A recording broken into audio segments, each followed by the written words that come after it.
Watkins Glen doesn't care what series you race in. And that's not a take, that's a warning. Because this weekend, Cup drivers, truck drivers, and O'Reilly drivers are all about to hit the exact same piece of asphalt. Same elevation changes, same brutal curbs, same unforgiving braking zones. But here's what most people won't tell you. Watkins Glen doesn't just test speed. It exposes something far more uncomfortable. Precision. And when precision disappears here, everything falls apart fast. Stay with me, because there's one specific section of this track already making teams nervous, and by the end of this video, you'll understand exactly why.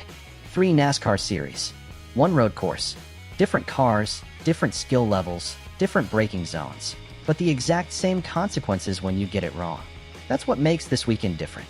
This isn't a race weekend. This is a stress test.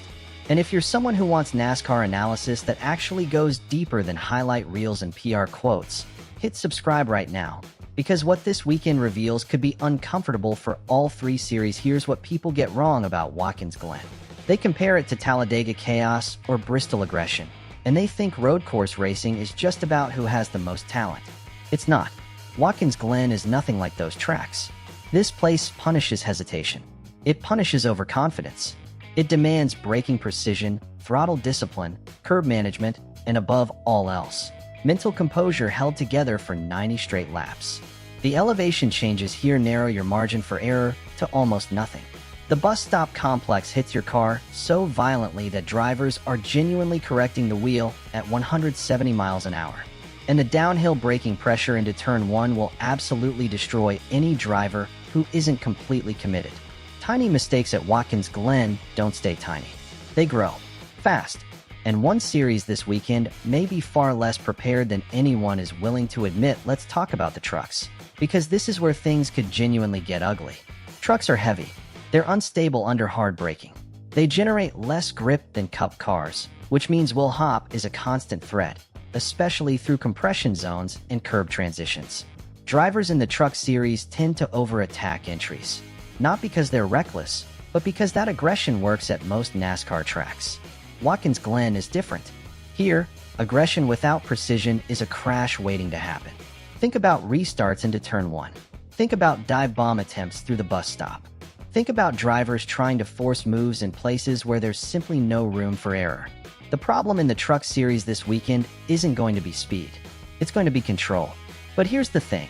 The most dangerous series this weekend might not actually be trucks. The O'Reilly Auto Parts series could absolutely steal the entire show this weekend, and not necessarily in a good way. These are younger drivers, hungrier drivers, drivers who have everything to prove and very little to lose. That combination creates a very specific kind of aggression that road courses like Watkins Glen punish harder than anything else. Cup drivers are protecting points.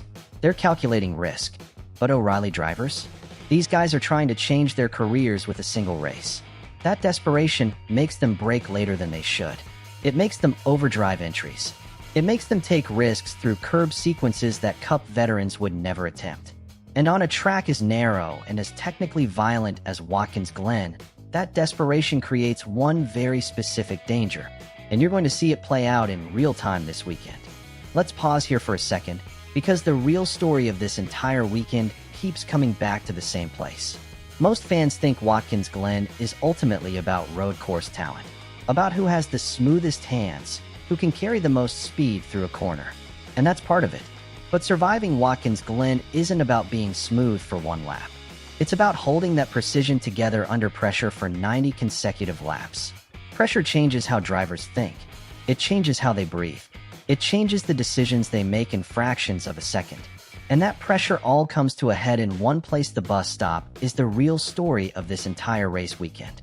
Every NASCAR weekend at Watkins Glen eventually becomes about that one complex. And it becomes about it because it forces a decision that no driver ever fully feels comfortable making.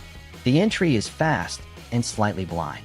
The curb impacts are violent enough to unsettle the car before the driver even has a chance to correct. The compression through the bottom of the chicane loads the tires in ways that reveal every weakness in a car's setup. And then you have to commit, fully, without hesitation, because even a moment of doubt shows up on the stopwatch.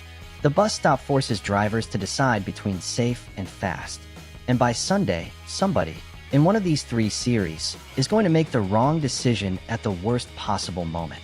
You can feel it building all weekend now. Let's talk about the Cup Series, because the pressure there has genuinely shifted in recent years. Modern NASCAR parity has compressed the speed differences between teams to the point where fractions of a second separate the front of the field from the middle. When the margins are that thin, drivers stop waiting. They stop being patient. They feel forced to attack on restarts, on pit cycles, on late race runs where track position means everything.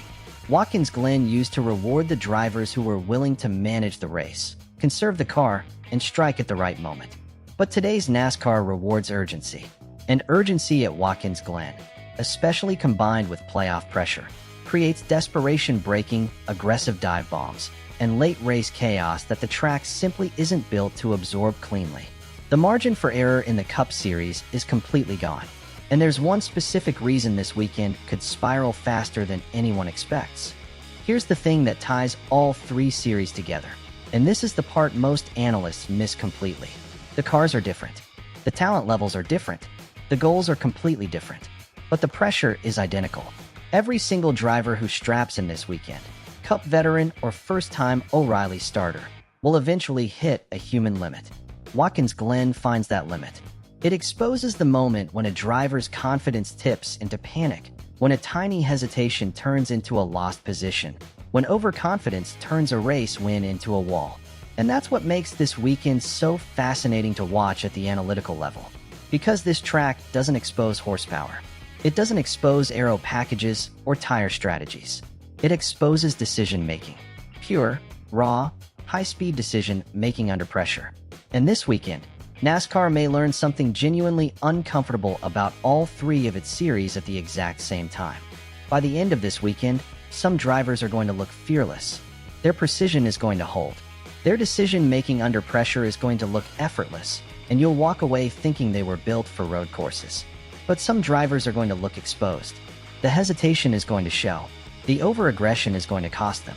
And some drivers may realize that Watkins Glen is far less forgiving than they remembered, or far less forgiving than they expected going in. Because this track doesn't care what logo is on the windshield.